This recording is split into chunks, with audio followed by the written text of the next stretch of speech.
Bilindiyi kimi, bu böyük ailəyə Allah tərəfindən belə uca və şərəfli məqamın verilməsinin səbəbi şübhəsiz ki, onların Allahın yer üzərindəki xəlifələri, vəkilləri, ipləri, ümmətin hadiləri, kamil höccətləri, peyğəmbərdən sonra vəhyin əminləri, sıratul müstəqimi, insanlara əmr etməyə və çəkindirməyə səlahiyyəti və Allahın peyğəmbəri nisbətində olmalarına görədir.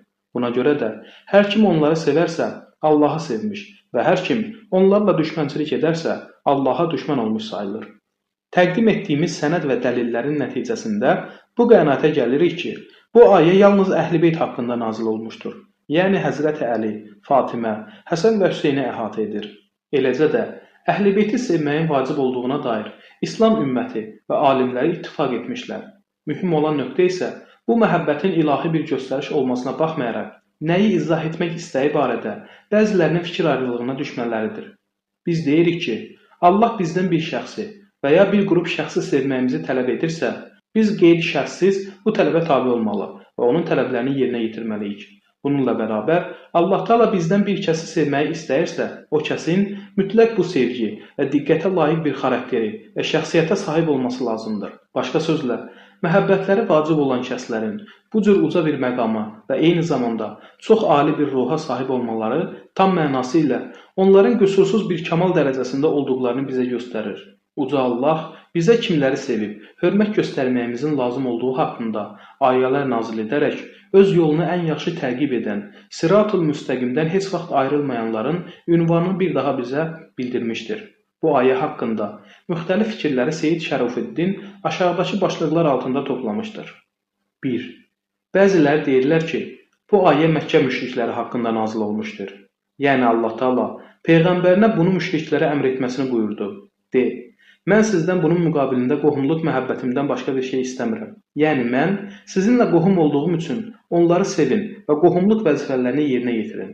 Lakin bu baxışın aşağıdakı sayacağımız dəlillər işığında batil və boş iddialardan başqa bir şey olmadığını görəcəyik. A. Bu ayə Mədinədə nazil olmuşdur. Mədinə harada və Məkkə müşrikləri harada? Belə ki, Əhl-i-Sünnə alimlərindən Bəğvi və Sələbinin təfsir kitabında bu ayənin Mədinə ayələrindən olduğu nəql edilir. B. Bəzi təfsirçilərin ayənin nazil olma səbəbini Ənsardan bəzi şəxslərin mallarını Peyğəmbərə təqdim etmələri və ya Bəni Haşimə fəxr etmələri nəticəsində olduğunu bildirmişdir. Beləliklə də, xitab Ənsaradır, Məkkə müşriklərinə deyil. C. Əslində bu barədə müşriklərə xitab edilməsinin heç bir mənası yoxdur. Necə ki, Allahın risalətinin təbliğinin qarşılığını dini inkar edənlərdən və başqalarının da inkar və təkzib etmələri üçün çalışan şəxslərdən istənilməsi yersiz və gülünc bir şeydir. Belə ki, qarşılıq mömin və iman sahibi olan və ya imanı ən böyük nemət sayan şəxslərdən gözlənilməlidir. D. Bu baxış qeyd olunan ayənin Əli, Fatimə və onların övladlarının sevilməsi haqqında nazil olmasına dəlalət edən səhih hədislərə də müxalifdir. E. Bu fikir İqrimənindir. Bəzi Əhl-i Beyt düşmənləri ilə Bəni Ümeyyə oğullarının şişirtdiyi şəxslər də ona tabe olmuşlar. Əlbəttə, onların bu barədə nəzərləri qəbul edilə bilməz. Necə ki, İqrimənin tərcüməyi halını da əvvəldə sizə təqdim etmişdik. İqrimə Əhl-i Beytin ən qatı düşmənlərindən, xəvaricin öndərlərindən və yalançı hədisçilərdən sayıldığı bilinməkdədir. 2. Bəziləri də bu ayənin mənasının aşağıdakı kimi olduğunu demişlər. De ki, bunun qarşılığında salih əməllər ilə Allaha yaxın olmağı sevmənizdən başqa heç nə istəmirəm. 3. Bəziləri də bu ayənin mənasının hər kəsin öz yaxınlarını və qohumlarını sevməsi barədə nazil olduğunu iddia etmişlər. Düşünürəm ki, hörmətli oxucularımız bu iki baxışın boş və batil olduğunu artıq diqqət ediblər. Çünki bu baxış sahibləri Allahın bəndələrini azdırmaqdan başqa bir hədəf daşımır. Belə ki, bu fikir haqqında heç bir ayə və hədis nəql edilməmişdir. 4. Bəziləri də bu ayənin nəsx edildiyini iddia etmişlər. Bu ayənin nəsx olunmasına Səba surəsinin bu ayəsini dəlil gətirirlər. Deyir ki, sizdən bir qarşılıq istəmirəm, bu sizin xeyrinizədir. Həqiqətən, bu iddia indiyədək qeyd etdiyimiz nəzərlər arasında ən zəif və batil sözlərin ən təəccüblüsüdür. Necə ki, yaxınlarını sevmək İslam dinində qiyamətədək davam edəcək bir hökmdür. Buna görə də, Məvəddə ayəsinin nəsx olunduğu heç cür iddia edilə bilməz. Eləcə də, bu iki ayə arasında heç bir uyuşmazlıq da yoxdur. D. Mən sizdən bunun müqabilində qohumluq məhəbbətimdən başqa bir şey istəmirəm. Səba surəsindəki ayənin mənası isə budur. Mən təbliğimin qarşılığında dünya malından heç nə istəmirəm. Şura surəsindəki Əhl-i Beytimə olan sevgi də sizin xeyrinizədir. Eləcə də diqqət etsək, Səba surəsindəki bu ayə ələ aldığımız ayəni təsdiq edərək gücləndirməkdədir. Belə ki, Əhl-i Beytim sizin aranızda Allahın kamil höccətidir və ehsan etdiyi böyük bir nemətdir. Onların varlığı insanların yer üzündə asuda yaşamalarına səbəbdir. Bunlar qurtuluş gəmisi, hiddə qapısı, Qurana bərabər ağırlıqda olan şəxslərdir. Bu halda onları sevmək bütün müsəlmanlar üçün gərəkli və zəruri bir şeydir. Bunun faydası da, nəticəsi də birbaşa insanların özlərinə qayıtmaqdadır. İndi isə ərəb bəlağət və ədəbiyyatından xəbərdar olmayan bəzi şəxslərin iddia etdikləri iki etiraza diqqət edək. 1. Əgər ayənin məqsədi Əhl-i Beytin məhəbbəti və dostluğudursa, nə üçün İlla məvəddətə fil qurba yerinə illəl məvəddətə lil qurba buyurulmamışdır? Qaydalar baxımından fi ön qoşma hərfi ilə işarə edilmişdir və izafə və ya lam hərfi ilə ifadə edilməmişdir. Qeyd etmək lazımdır ki, bu və bundan sonra təqdim edəcəyimiz etiraz yalnız ərəb dilindən çox da xəbəri olmayan şəxslər tərəfindən ortaya atıla bilər. Bəlağət elminə, ərəb ədəbiyyatına vaqif olanlar bu etirazı heç bir zaman etməmişlər. Bu və bənzəri yerlərdə istifadə edilən fi ədatı, izafə və lam ədatından daha artıq fikir ifadə etməkdədir. Burada istifadə edilən fi ədatı məhəbbətin məhəllini və yerini bəyan edir. Yəni sevgi və məhəbbətin yalnız Peyğəmbərin əqrabaları haqqında lazım olduğunu bildirir.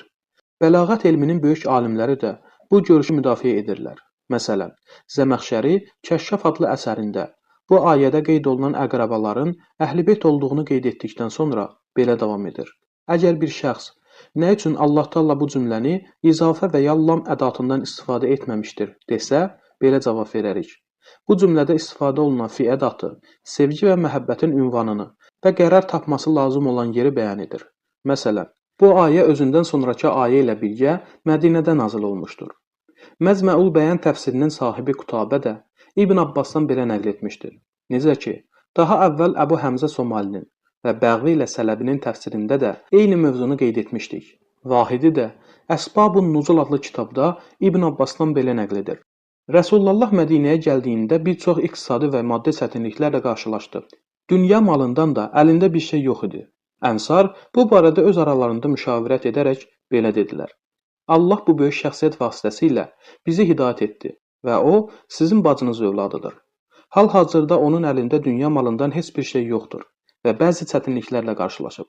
Gəlin bizə zərər verməyəcək bir miqdarda öz mallarımızdan biraz toplayaraq ona təqdim edək. Beləliklə, çətinliklər qarşısında ona kömək etmiş olarıq.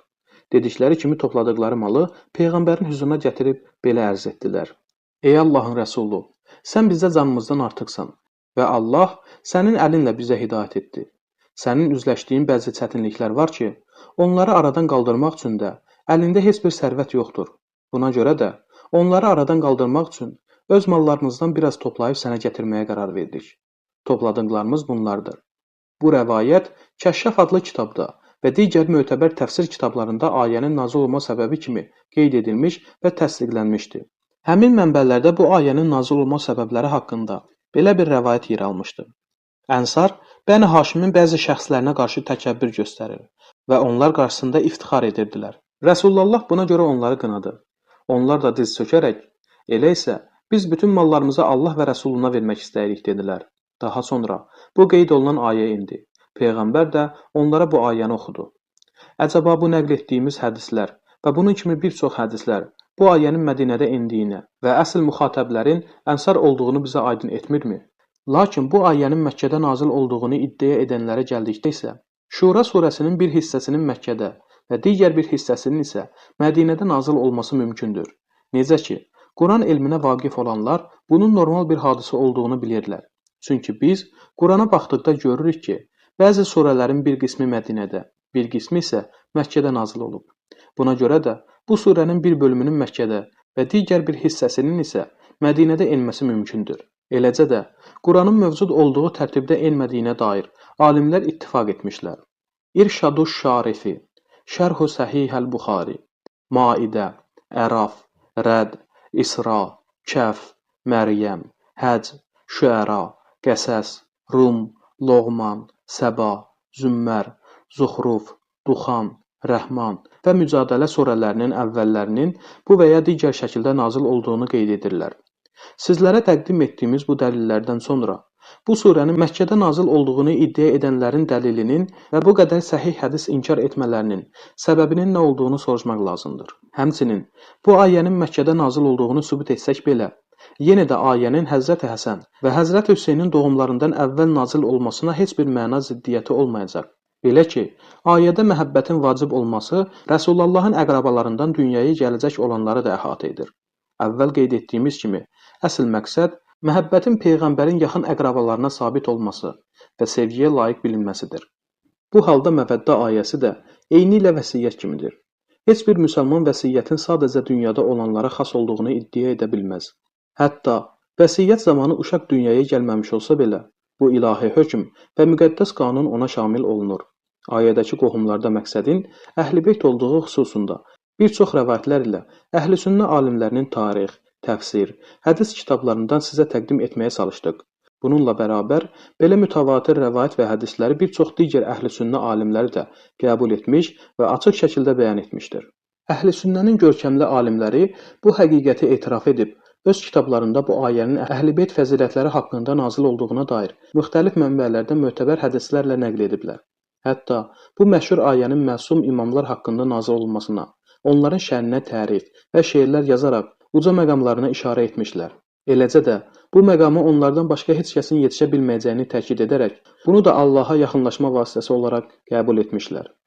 Tarixə baxdığımızda, xüsusilə də Bəni Ümməyyə nəslinin Əhl-i-Beyti olan kin və düşmənçilikləri, onların Qurandan və Peyğəmbərin mübarək sözlərindən uzaqlaşmasına səbəb olmuşdur. Hətta bu dəlilləri aradan aparmaq, yox etmək üçün əllərindən gələni əsirgəmədikləri də açıq-aydın şəkildə görünməkdədir. Xüsusilə də dünya malı üçün vicdanlarını və imanlarını satmış bəzi sahabələr də onların bu çirkin fəaliyyətlərində yardım etmiş və kömək göstərmişlər. Bu həqiqətin idrak və şuurlarına yol tapmış Əhl-i-Sünnənin böyük alimləri bütün təhlükələri gözə alaraq, əgər Məhəmmədin Əhl-i-Beytini sevmək rafizilik isə, bütün insanlar və cinlər siz şahid olun ki, mən də bir rafiziyəm deyə fəryad edərək, bu faktın vacibliyini biz müsəlmanlara bəyan etməkdədirlər. Yalnız təəssübkeşlər öz inadlarında davam etdikləri üçün bunları görməzlikdən gəlirlər. Necə ki, Nəbəhani Şəraful Müəbbəd adlı kitabında, hətta bəzilərinin adını qeyd etməklə belə deyir. Hicri 1290-cı ildə Konstantinopol şəhərində bəzi çox cahil şəxslər ortaya çıxmışdı ki, Peyğəmbərin Əhl-i-Beytinə kin qusmaqla bataqlığa batırdılar. Daha da maraqlı olansa budur ki, hədis və rəvayətlərin məzmununu dəyişərək, yersiz mənalar çıxararaq və cürbəcür yozumlar verdikləri halda yenə də Peyğəmbərin pak Əhl-i-Beytinin dostları olduqlarını iddia edirdilər. Onlar Əhl-i-Beytin belə əməl sahibləri ilə dost olmayacaqlarını bilmirdilərmi? Buraya nə qədər Nəbəhaninin Əhl-i-Beytin düşmənləri və onlara tabe olanlar haqqında söylədiyi sözləri nəql etdik. Həmin kitabın 3-cü bölümündə belə yazır. Bəzi şəxslər var ki, onlara Əhl-i-Beytin Qurandakı və ya Peyğəmbər hədislərindəki sahabə, alim və tarixçilərin rəvayətlərindəki dərəcə və fəzilətlərindən bəhs edildiyi zaman narahat olur və rəngi dəyişir, qəzəblənir. Onlar bunu zahirə vurmamağa çalışsalar da, onların cisimləri bir aynə kimi bunları biruza verir və onlar bu halları ilə söylənən vəzifələrin Əhl-i-Beytin barəsində olmamasını arzulayırlar. Sonra da boş və yersiz söhbətlərə başlarlar. Bu əməlləri ilə Allahın həqiqət nurunu söndürəcəklərini zənn edirlər. Lakin uca yaradan Saffat surəsi 7-ci ayədə kafirlər istəməsə də Allah öz nurunu tamamlayacaq buyurur. Nəbəhaninin sözünü eyni ilə nəql etdik. Bədəhşani Nuzulul Əbrar adlı kitabında belə deyir. Rəsulullah belə buyurur. And olsun Allaha ki, müsəlmanlar Allah Taala'nı və Əhl-i-Beytimi sevmədən qəlbinə iman nuru girməz.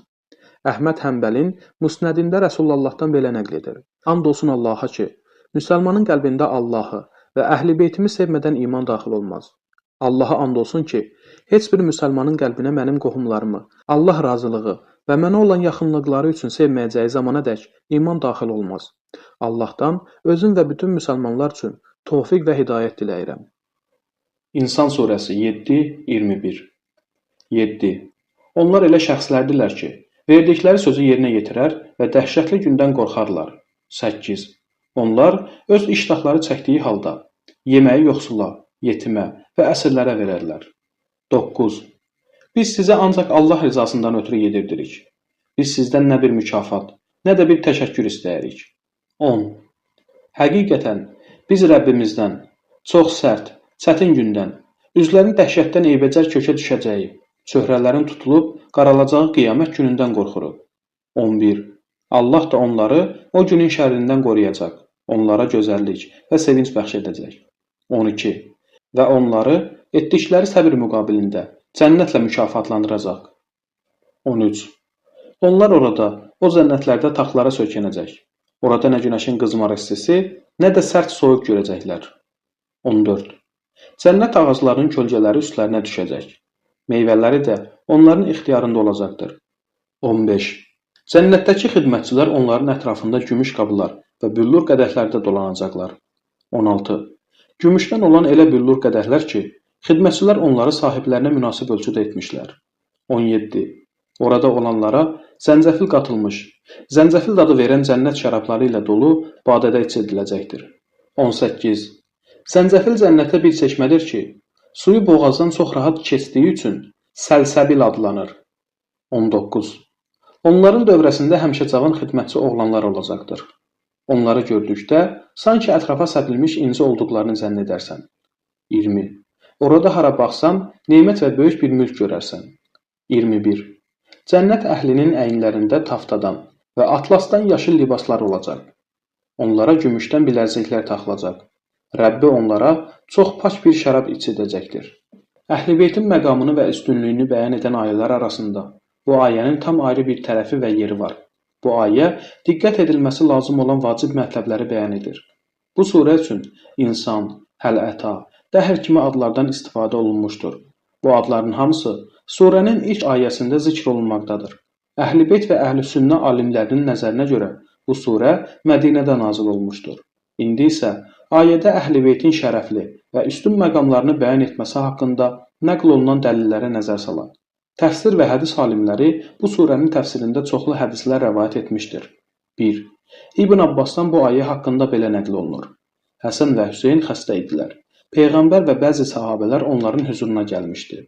Onların atasına belə dedilər: Ey Əbəl Həsən, övladlarının sağlamlığı üçün nəzir etsəydin, nə gözəl olardı. Bundan sonra da Həsən və Hüseynin tezliklə şəfa tapması üçün Həzrət Əli, Fatimə, xidmətçiləri Fizzə dua edib 3 gün oruc tutacaqlarını nəzir etdilər. Bəzi rəvayətlərdə Həsən və Hüseynin də oruc nəzir etdikləri qeyd edilmişdir. Əhl-i-Beytin evində yemək olmadığı bir zamanda Həsən və Hüseyn şəfa tapıb sağaldılar. Nəzirlərini yerinə yetirmək üçün Həzrət Əli məndən 3 nəfərlik yemək üçün buğda aldı. Onlar 3 gün ardıcıl oruc tutmağı qərar vermişdilər. Həzrət Fatimə onun 1/3 hissəsini una çevirib çörək bişirdi. Onlar iftar açdıqları bir zamanda qapılarını bir fəqir döyüb dedi: Salam olsun sizə, ey Məhəmmədin əhl-i-Beyti, müsəlmanların fəqirlərinin ən fəqiriyəm. Sizdən bir parça yemək verməyinizi xahiş edirəm. Allah sizə mərhəmət edib, cənnət nemətlərindən bəxş etsin. Qapılarına gələn miskin şəxsin bu istəyini, öz nəfsi istəklərindən üstün tutduqları üçün hər kəs öz payına düşən hissəni fəqirə verdi və o axşam yalnız su ilə iftar etdilər. İkinci gün yenə nəzir orucu tutub iftar yeməyini hazırlaşdıqları bir zamanda qapılarının astanasında bir yetimin aclıqdan qıvrıldığını gördülər. Yetim ona kömək edərək təam vermələrini istədi. Əhl-i-Beyt yenə fədakarlıq göstərərək həmin gün iftar üçün hazırladıqları yeməyi yetimə verdilər. Üçüncü gün yenə iftar vaxtı qapılarına bir əsir gələrək onlardan onu doyurmalarını istədi. Əhl-i-Beyt həmin gün iftar azudəsini də əsirə verərək özləri əvvəlki 2 gündə olduğu kimi su ilə iftar etdilər. Səhər olduqda Həzrət Əli Həsən və Hüseynin əlindən tutaraq Peyğəmbərin görüşünə getdilər. Peyğəmbər hüzuruna gələn Əhl-i-Beytə baxdıqda onların acından titrədiklərini və rənglərinin saraldığını gördü. Peyğəmbər onların bu halını görüb, siz mənim üçün çox əzizsiniz dedi və onları da yanına alıb qızı Fatiməni görməyə getdi.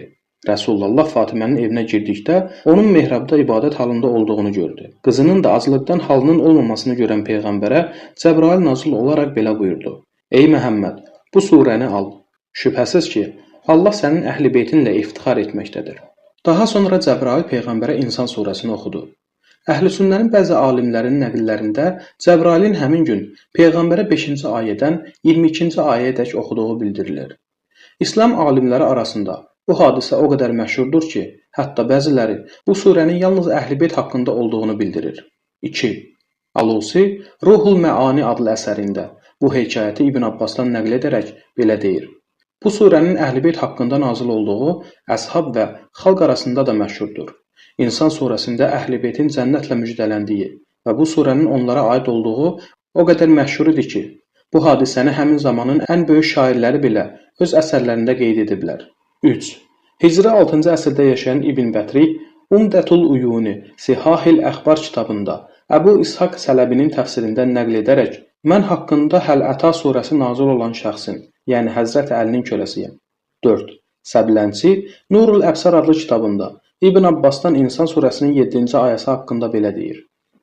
Onlar əhdlərini yerinə yetirirlər və qorxulacaq gündən çəkinirlər. Həsən və Hüseyin xəstələnmişdilər. Peyğəmbər, Əbu Bəkir, Ömər və bəzi səhabələr onları ziyarətə gəldilər. Ömər Həzrət Əliyə belə dedi. Ey Əbul Həsən, övladlarınızın şəfa tapması üçün nəzir etməniz nə yaxşı olardı. Bu vaxt Həzrət Əli, Fatimə və cariyələri Fizzə Həsən və Hüseynin tezliklə sağalması üçün 3 gün ardıcıl oruc əhd etdilər. Həsən və Hüseyin sağaldılar. Beləliklə də onlar oruc tutmağı qərarı aldılar. Əmir əl-Müminin 3 sa, 1 sa təqribən 3 kiloqramdır. Arpa borc aldı və Fatimə də buğdanı əl dəyirmanında una çevirərək 5 dənə çörək bişirdi. Birinci gün o çörəklərlə iftar etmək istədikdə anidən bir fəqir qapını döydü. Qapını açdıqlarında o dedi, salam olsun sizə ey Peyğəmbərin əhl-i-beyti. Mən bir fəqir müsəlmanam, mənə yeməyə bir şey verin. Allah da sizə cənnət nemətlərini nəsib etsin.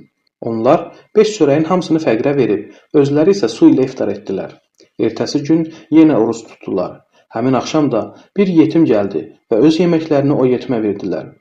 Üçüncü gün isə iftara yaxın bir əsir gəldi və onlar yeməklərini əsirə verdilər. Oruç tutduqları 3 gün ərzində yalnız su ilə iftar etdilər. Son günün sabahı Həzrət Əli Həsən və Hüseynin əlindən tutaraq birlikdə Peyğəmbərin görüşünə getdilər. Peyğəmbər nur saçan 2 nəvəsinin aclıqdan solmuş üzlərini görüb belə dedi. Sizdə gördüyüm bu halın səbəbi nədir? Sonra onlarla birlikdə Fatimənin evinə qayıtdılar. Evə girib Fatimənin ibadətlə məşğul olduğunu gördülər. O böyük xanımın çöhrəsində aclıq və zəifliyin əsərləri görünürdü. Peyğəmbər bu vəziyyəti görüncə çox kədərləndi. Bu vaxt Cəbrail nazil olaraq bu surəni oxuyub Peyğəmbərə belə dedi. Allahın Əhl-i-Beytə göndərdiyi bu hədiyyə onlara mübarək olsun. 5. Əllamə Məhəmməd Alusi Şafi öz təfsirində İbn Abbasdan belə nəql edir. Cəbrail Peyğəmbərə bu surəni indirdikdə belə dedi. Allahın Əhl-i-Beytə göndərdiyi bu hədiyyə onlara mübarək olsun. Ey Muhammed, bu surəni al. Şübhəsiz ki, Allah sənin Əhl-i-Beytin ilə iftixar edib və onları təbrik etməkdədir. Daha sonra Peyğəmbər buyurdu.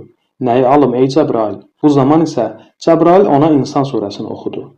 Rəd surəsi 7. Həqiqətən də sən qorxudansan. Hər qövmün hadisi var. Təfsir alimləri bu ayənin təfsirində hadinin İmam Əli olduğunu nəql etmişlər. Xüsusilə İbn Abbasdan və digər səhabələrdən nəql edilən hədislər də buna dəlalət etməkdədir. Bu ayənin nazil olma səbəbləri haqqında alim və təfsirçilərin ortaq nəzərləri belədir. 1. Sələbinin təfsirində İbn Abbasdan rəvayət edilir. Bu ayə indiyi zaman Rəsulullah əlini sinəsinə qoyub dedi. Qorxudan mənəm, Hadi isə Əlidir. Ya Əli, məndən sonra hidayət əhli, səninlə hidayəti tapacaq. İmam Baqir isə belə buyurur. Ayədəki Hadi Həzrəti Əlidir. 2. Təbəri Camiul Bəyan adlı təfsirində bəzi fikirləri qeyd etdikdən sonra deyir. Bəlkə də bu ayədəki Hadi kəlməsinin əsl hədəfi İmam Əlidir. İbn Abbas bu ayə haqqında belə deyir. Bu ayə nazil olduğu zaman Rəsulullah əlini sinəsinə qoyub dedi. Mən qorxudanam və hər qövmin yol göstərəni var ayəsini oxuyub Həzrət Əlini işarə edərək Əli hadidir dedi. Ya Əli, məndən sonra hidayət əhli, sənin əlinlə hidayət olacaq. 3. Nişaburi Ғaraibul Qur'an kitabında bu ayə haqqında belə deyir. Ayədəki qorxudan Həzrət Peyğəmbər və ayədəki hadi isə İmam Əlidir. Bu ayə haqqında İbn Abbas Peyğəmbərdən eşitdiyi sözü belə nəql edir. Rəsulullah əlini sinəsinə qoyub, mən qorxudanam. Sonra isə İmam Əliyə işarə edib Əli hadidir dedi. Ya Əli, məndən sonra hidayət əhli səninlə doğru yolu seçəcək. 4. Hakim Həsqani Səvahidud Tənzil kitabında Ğurnətul Səlmidən nəql edərək Əli Rəsulullahın yanında olduğu bir vaxtda Peyğəmbər dəstəmaz almaq üçün su gətirilməsini buyurdu.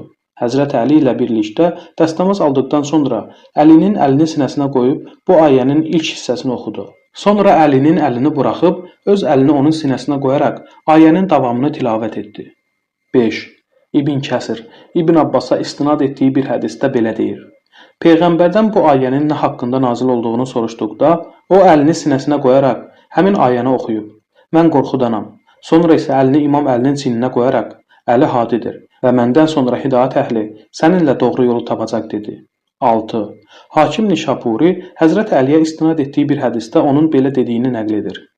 Halbuki sən ancaq qorxudansan, hər qövmin bir yol göstərəni var. Qorxudandan məqsəd Həzrət Peyğəmbərdir. Mən isə hadiyəm. Davamında Nişaburi bu hədisin sənədini təsdiq edərək, bu hədis səhih və etibarlıdır deyir. 7. Şəfqani Fəthul Qədr adlı təfsir kitabında yuxarıdakı hadisəni eyni ilə qeyd etmişdir. 8. İbn Şəhr Əşvabın Mənaqib adlı kitabında İbn Abbasdan nəql etdiyi rəvayətdə də həmin ayənin təfsirində qorxudandan məqsəd Həzrət Rəsulullah, hadidə isə Həzrət Əli olduğunu bəyan etmişdir. Abdullah ibn Ata İmam Cəfər Sadiqdən rəvayət etdiyi bir hədisdə İmamın bu ayə haqqında belə dediyini nəql edir.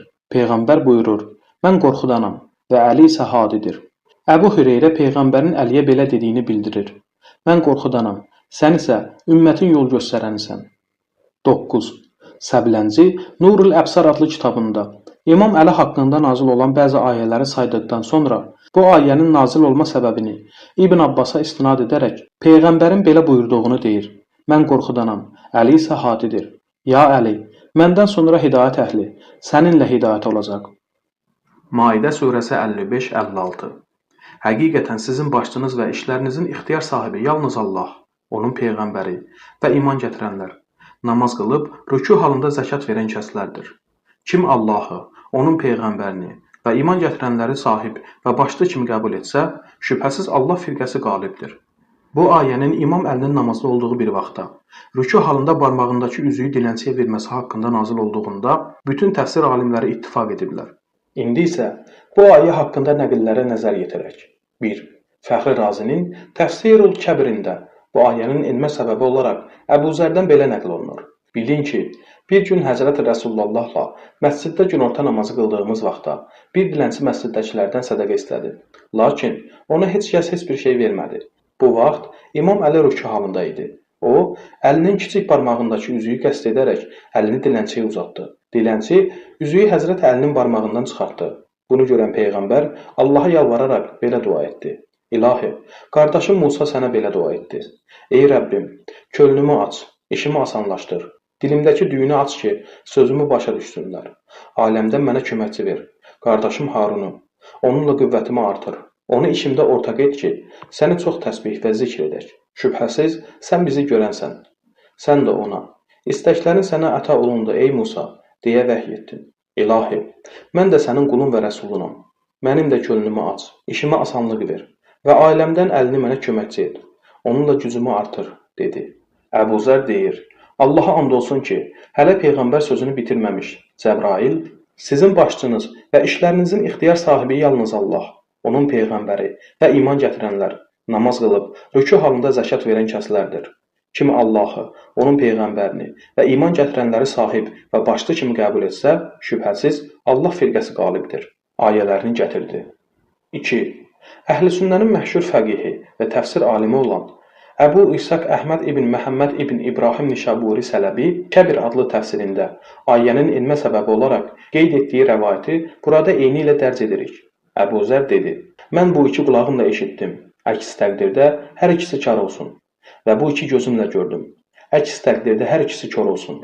Həzrət Peyğəmbər buyurdu, Əli insanların rəhbəridir, Əli kafirləri qətl edəndir, ona kömək edənə kömək edilir, onu tək buraxan tək buraxılır. Daha sonra Əbu Zər belə davam edir. Bilin ki, bir gün Həzrət Rəsulullahla məsciddə günorta namazı qıldığımız vaxtda bir dilənçi məsciddəkilərdən sədəqə istədi. Lakin ona heç kəs heç bir şey vermədi. Bu vaxt İmam Əli rükû halında idi. O əlinin kiçik barmağındakı üzüyü qəsd edərək əlini dilənçiyə uzatdı. Dilənçi üzüyü Həzrət Əlinin barmağından çıxartdı. Bunu görən Peyğəmbər Allaha yalvararaq belə dua etdi. İlahi, qardaşım Musa sənə dua etdi. Ey Rəbbim, könlümü aç, işimi asanlaşdır. Dilimdəki düyünü aç ki, sözümü başa düşsünlər. Aləmdə mənə köməkçi ver. Qardaşım Harunu, onunla qüvvəmi artır. Onu işimdə ortaq et ki, sənə çoxlu təsbih və zikr edək.